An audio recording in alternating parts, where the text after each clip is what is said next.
stands out to you? You'd heard of Mermaid's legendary curiosity.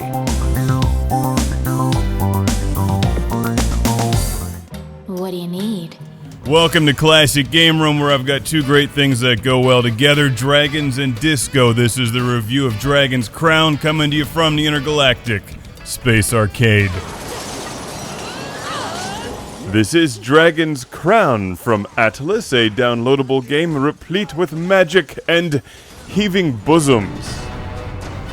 How does she even walk around with those things? That's gotta be top-heavy. This is a stylish, fun, yet predictable action-adventure RPG-style side-scrolling beat-em-up game, released exclusively as of this review for the PlayStation 3 and Vita. You choose one of the many character classes, name them, and off you go on your adventure, slaughtering creatures, grinding, and leveling up. You can play with up to 3 of your friends for a 4-player game, and you'll be mashing buttons a lot. What you see on screen is pretty much what you get with Dragon's Crown. The game's visuals and quirky sense of humor remind me of Monty Python and Terry Gilliam's animations in particular. While I've played a lot of games like this, the visual style, which is like a live-action painting, makes Dragon's Crown stand out from the crowd. There's the plot, something about a dragon's crown. Okay, good for it. More importantly, there's an absinthe fairy named Tiki who's passed out in a stein of mead. Now, aspiring game developers and programmers, pay attention to this. If your video game can't have flamethrowers in El Camino or burning people with monsters and cutting them in half-itude, it should at least have an absinthe fairy passed out in a stein of mead while holding a cherry. A half-naked woman is lying in a dark corner, bound by a chain. Right, okay, so we've got all this and lizard people with spears. As you can see, Dragon's Crown has a lot going for it, and if you enjoy good old button-mashing RPG adventures, you should check this one out. It's not terribly expensive. And the music and art is quite good also. It's hard to play this game without giggling, at least a little bit. You meet a female I mean, come on, monk. really? I think that was a missed opportunity to have the narrator record some kind of line about inserting a key. How did he do any of this without laughing? I'd love to hear the outtakes.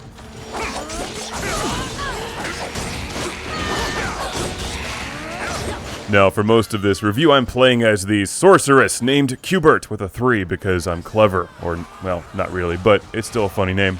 For a top-heavy sorceress who can barely walk. Fortunately, she's much better at floating and teleporting. Now that's a good character choice, I think. Even though you have to spend time regenerating your magic, you can summon up walls of fire and tornadoes. If that's not your thing, you can play as an Amazon who always gets great deals on books and movies online. A knight, an elf, a dwarf, what is this, Gauntlet? You collect treasure and weapons and things that'll make you stronger after each of your adventures. When you level up, you can increase your skills and health and magic power.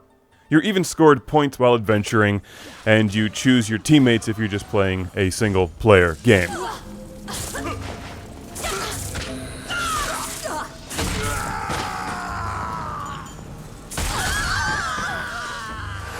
Oh no! Everyone's dead. Well, that's okay. You can pretty much continue forever by reanimating your dead friends who are already reanimated to begin with, because you first reanimate them by collecting their bones, but then you can spend coins to reanimate the already reanimated people.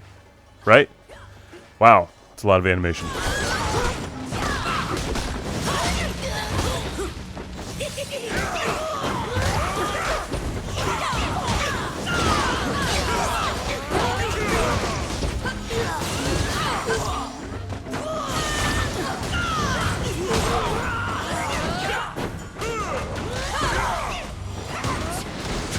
In addition to the main adventure, there's numerous side quests and loads of treasure and things lurking in the environments. And in conclusion, if you like these kinds of games, you can have a good time in the cheeky and quirky Dragon's Crown. And let's not forget, passed out absinthe fairy in a stein of mead holding a cherry.